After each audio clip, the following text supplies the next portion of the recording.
candidates. This is not a political There you go, on the voiceofradio.com here at the Ohio I Promise Tour with legislators and state representatives. The program is starting now. And Terrence Upchurch, I saw him coming in. Oh, he's right in front of me. Terrence, I wasn't even looking over that.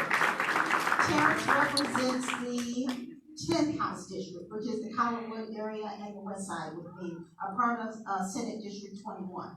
So Senate District 21 is House District 10, Terrence Upchurch, House District 11, Stephanie House, House District 12, Janine Boyd. And my name is Sandra Williams. I'm the state senator for the 21st Senate District. At this time, I would like for our House Minority Leader to come up and just say a few words before we get started. Hello, everyone. Let's try that again. Hello, everyone. Hello. Great. It seems like you're excited to learn all about the Ohio Promise. Again, my name is Amelia Sykes. I'm the state representative for Ohio's 34th House District, also known as the birthplace of champions. You guys might know a guy named LeBron James, who we can let you borrow for a little bit. Thank you for that round of applause. But remember, he is an Akron boy, so he is our guy, but we were glad to let him hang out in Cleveland for a bit. Nonetheless, I also have the opportunity to serve as the minority leader of the Ohio House of Representatives, and we are very pleased to present to you the Ohio Promise Tour. We have over 25 tour stops where we are going to be explaining and discussing the Ohio Promise and what this means to you and your family. But most importantly, we want to let you know what we are doing for you at the State House. And so we want to have this opportunity to dialogue, for you to ask questions, for you to understand what is in that mysterious, beautiful building in Columbus, and what are all the great things that your representatives are doing for you.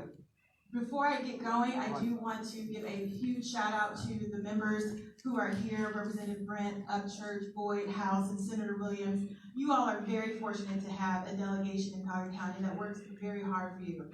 And let me tell you, I know they work hard because they call me all the time, trying to get me to do stuff on behalf of you and their constituents. And so I feel like I know you all just as much as they know you because of how much they are advocating for this community. So you all are very fortunate, and if we could give them a big round of applause for the work that they do.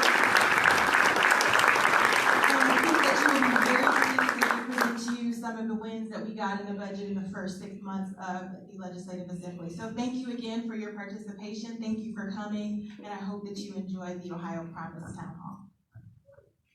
Thank you very much, Leader Sykes.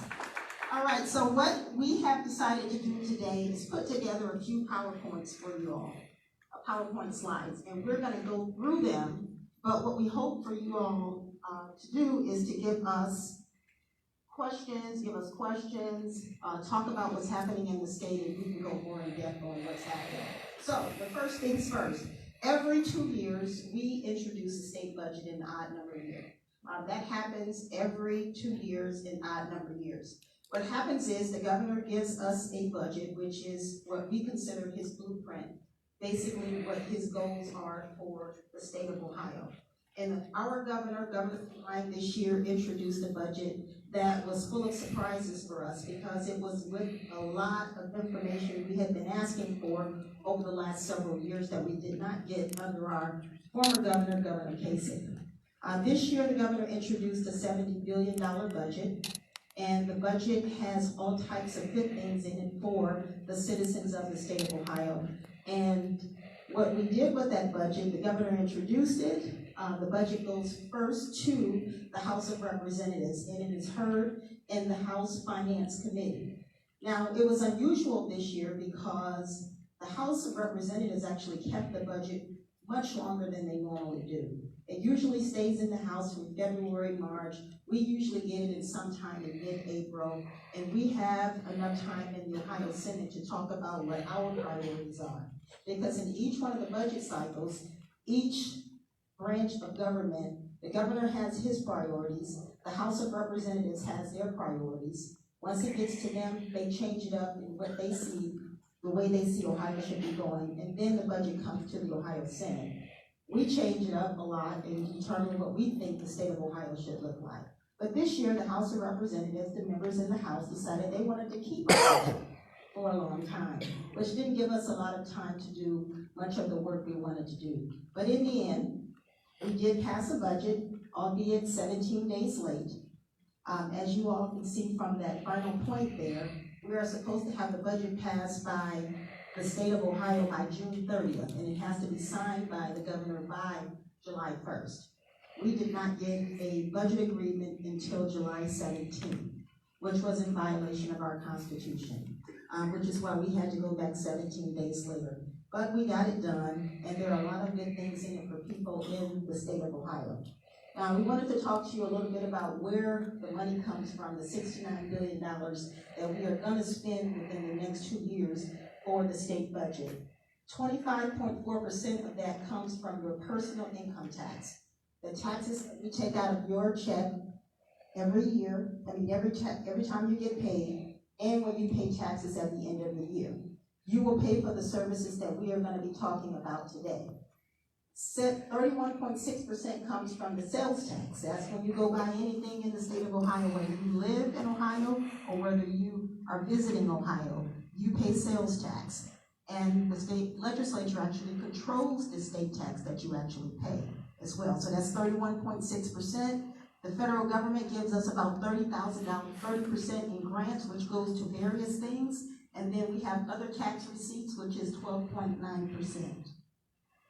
And more importantly, where does all that money go? 28.1% goes to K through 12 education. So that money goes to the way we educate children in the state of Ohio. It includes public schools, it includes charter schools, it includes the Peterson autism grants that some people take advantage of. It includes Ed Choice grants that we have been fighting over for the last several years. We should get grants to go to private schools because they want to send their children to what they consider better schools? Or should we make them stay in public schools because they live in the district?